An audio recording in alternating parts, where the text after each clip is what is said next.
लोग यहाँ चैन से सो नहीं पाते हैं। लिंक में मैं वो वीडियो दे रहा हूँ जो इस बात का सबूत है। अब रही बात राजन घरत का, ये पहले किसी अन्य पक्ष में थे और अब किसी ऐसी पक्ष में गए हैं जिसका वसई विरार शहर पे आज कब्जा है सत्ता का।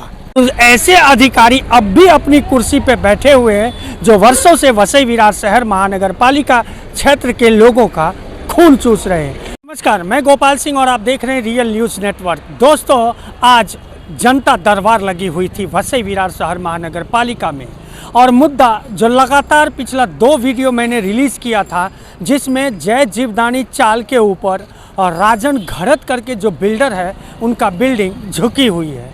C2 का नोटिस 2021 में भी इशू हुआ था और अब तक ना तो बिल्डिंग की रिपेयरिंग हुई और ना ही उस बिल्डिंग को डेमोलेशन किया गया। उस बिल्डिंग में भी रहवासी रहते हैं, उनको स्थानांतरित करने का भी उचित मौका है। मौका इसलिए है क्योंकि वही राजन घरत बाजू के एक बिल्डिंग जो उन्होंने बनाया है ये सारे बिल्डिंग अवैध, उसमें 30 से 35 रूम उन्होंने भाड़े पे चला रखा है।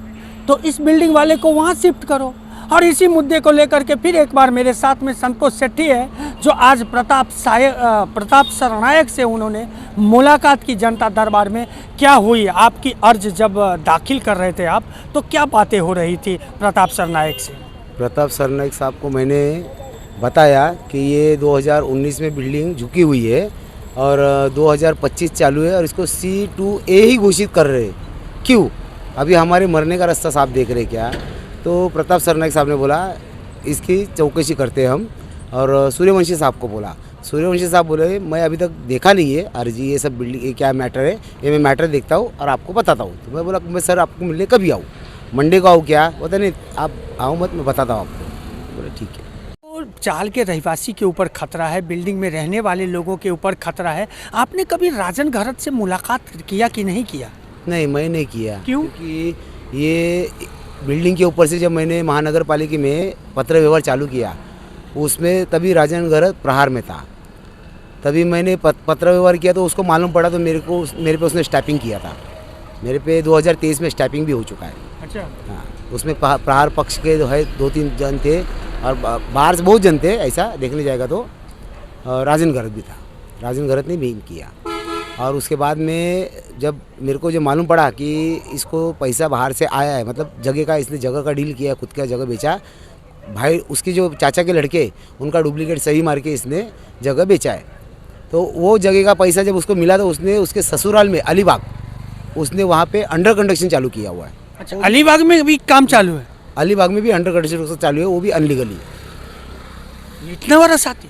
हाँ, बहुत बड़ा वो भू माफिया है, वो भू माफिया। राजन घरत की और सारी बिल्डिंगें अवैध बन रही है या फिर बनी हुई है? राजन घरत खुद अभी नहीं बना रहा है, अभी वो उसकी जगह डेवलप को देता है दूसरे को 18 महीने के करारनामे पे। 18 महीने में अगर बिल्डिंग नहीं बनी तो वो बिल्डर से जगह रिटर्न ले लेता है और उसके ऊपर खुद बनाता है। वो बिल्डर का डिपॉजिट, बिल्डर के रूम सब खा लेता है।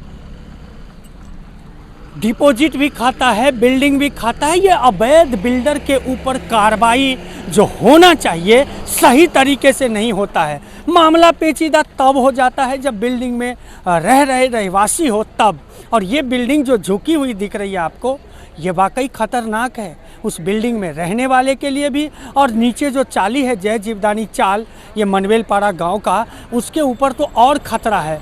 लोग यहाँ चैन से सो नहीं पाते हैं। लिंक में मैं वो वीडियो दे रहा हूँ जो इस बात का सबूत है। अब रही बात राजन घरत का, ये पहले किसी अन्य पक्ष में थे और अब किसी ऐसी पक्ष में गए हैं जिसका वसई विरार शहर पे आज कब्जा है सत्ता का। लेकिन कार्रवाई नहीं हो रहा है तो संदेह के घेरे में पक्ष के बड़े अधिकारी भी आ जाते हैं। और म्युनिसिपल कॉरपोरेशन के अधिकारी का क्या कहना, ये तो पिछला आयुक्त साहब चोर डकैत जो कहिए वो तो साबित हो चुके हैं। और ऐसे अधिकारी अब भी अपनी कुर्सी पे बैठे हुए हैं जो वर्षों से वसई विरार शहर महानगर पालिका क्षेत्र के लोगों का खून चूस रहे हैं। दोस्तों, आपकी प्रतिक्रिया कमेंट के माध्यम से हमें ज़रूर बताएं। हमारे चैनल को लाइक, सब्सक्राइब और शेयर करना ना भूलें।